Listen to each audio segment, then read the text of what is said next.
All right, another YouTube comment. It's all good. 2015. I'm blessed to be alive. Everything's going good for me right now. I'm just taking it easy and relaxing. But I have to just say a couple things, and I like to kind of keep it quick because I don't like to use up my time. Because, like I said, I'm new at this. Unity is a good word to use when it involves a group of people. We as Afro Americans, we have not been able to unite together for years.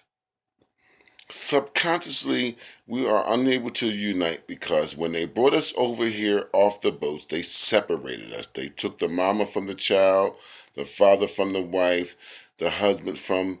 They just separated us. And subconsciously, that hurt us because there were tribes. Each individual tribe had different dialects. So when we were on plantations doing things, when we first came over here, we were unable to communicate with each other. So we were just, there's no unity. And subconsciously, believe it or not, subconsciously, we as a people are unable to unite. And a lot of people know this. This is nothing new with the history of our culture, how they had separated us and when we were brought over here, and they just separated. They just took the mama from the child from the mama. That's what they did. And subconsciously, we have been unable to unite. Now, there are other ethnic cultures in the United States of America that has shown unity. Whenever you can live with 20 people in a one-bedroom apartment, that's unity. And everyone's working. It's not just unity, but it's togetherness and thinking of prosperity. That's what basically that's why they do it. It's for prosperity, for my family that's with me in this apartment. So since we've never had the consciousness or subconsciousness of being united, it has affected the Afro American today on a large scale. Because we're pretty much the only race I can say in the United States that was brought over here in bondage and held in bondage for hundreds of years and now are large millionaires in 2015. It's 2015, just 67 years ago. Jim Crow laws. We weren't allowed to drink out of certain water fountains. We weren't allowed to go to certain bathrooms. We weren't allowed to look at a certain person. And here it is, 2015. That's not too long ago. And now here we have a large scale of multi-millionaires, African American millionaires, that is. And we still can't unite. Especially since today, 2015, is all about the money. It's all about the money. It's all about the money. And there's a lot of us making money. And there has been a lot of us making money for years. But we don't look at it. I ain't saying no one's responsible for doing anything for nobody. I'm talking about as a race of people, unity. You have Cinco de Mayo. You have Chinatown. You have Little Italy. You have Little Buddha. We have ghetto projects, the hood. How long has that been going on for years? How long has we been labeled as the ghetto, the project in the hood? But everyone's been named Chinatown, Little Italy, Latin speaking town. Miami, Florida has been declared a Hispanic city.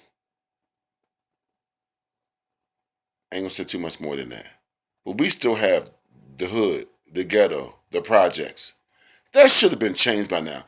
Only saying that because it takes money to change. We already know the American government was going to do nothing for us. They the ones building the project, the concrete jungle. It's called the concrete jungle. We should have been done something about this by now. Us multi-millionaire African Americans residing in the United States of America, United States of America, house more millionaires than any place on the planet. I'm not saying country. I'm saying we have more millionaires in the United States, than there are millionaires on this planet. So most of our millionaires live here. And there are different races of people. But our people are a large scale of that. Whether it's athletics, whether it's arts, I'm just going to say arts, and that does with singing, dancing, or whatever.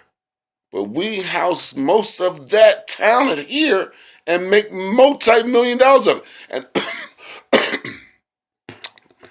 sorry about that.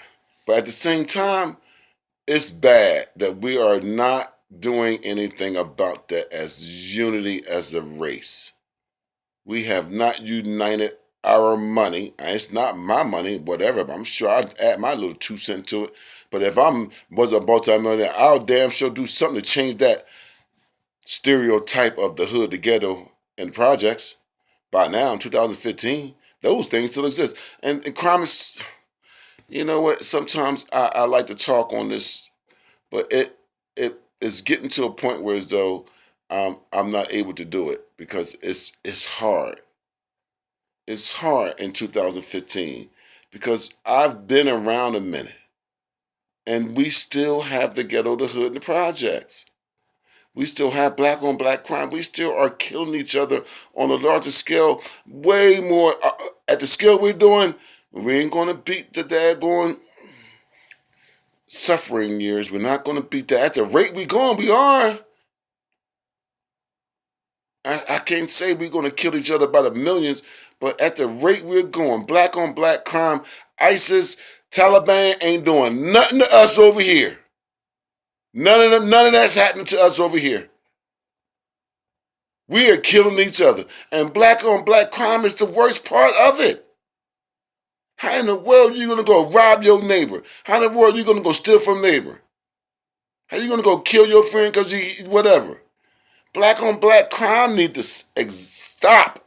It needs to be not existing anymore. Black on black crime needs to really stop. I really mean, that's one thing that's the worst of all in 2015 with an Afro-American president.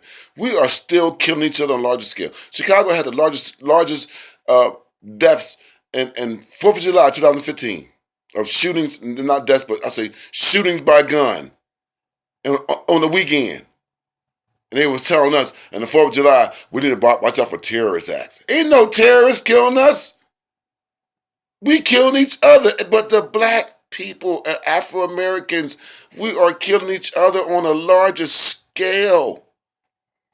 We have no unity. Zero unity.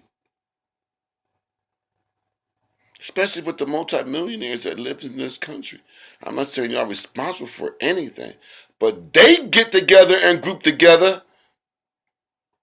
They got money. But why can't we unite and do it independently? Let's have our own personal confidence. Let's do what it takes to do individually. Let's own a bar of soap. Let's own a hotel. Let's own a supermarket. Because I can't give my money to you if you don't have it. I mean, my natural needs is, soap, food, rent. I mean, if you owned a lot more, and you can, as a group of African American multimillionaires, you could own a supermarket.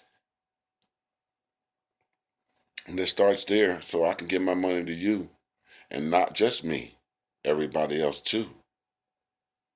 So that's why we need to get together as multimillionaires in the United States of America and get together and start owning the color blue. And let's start owning the TVs. Let's start owning the carpet that they lay on the chair. Let's start owning the paint. Let's just do it here. Let's just do it together here. And when you do this, it will make multiple jobs for multiple people, not just Afro-American, but multiple people. I don't know. It's just I'm rambling, but it might work. You never know.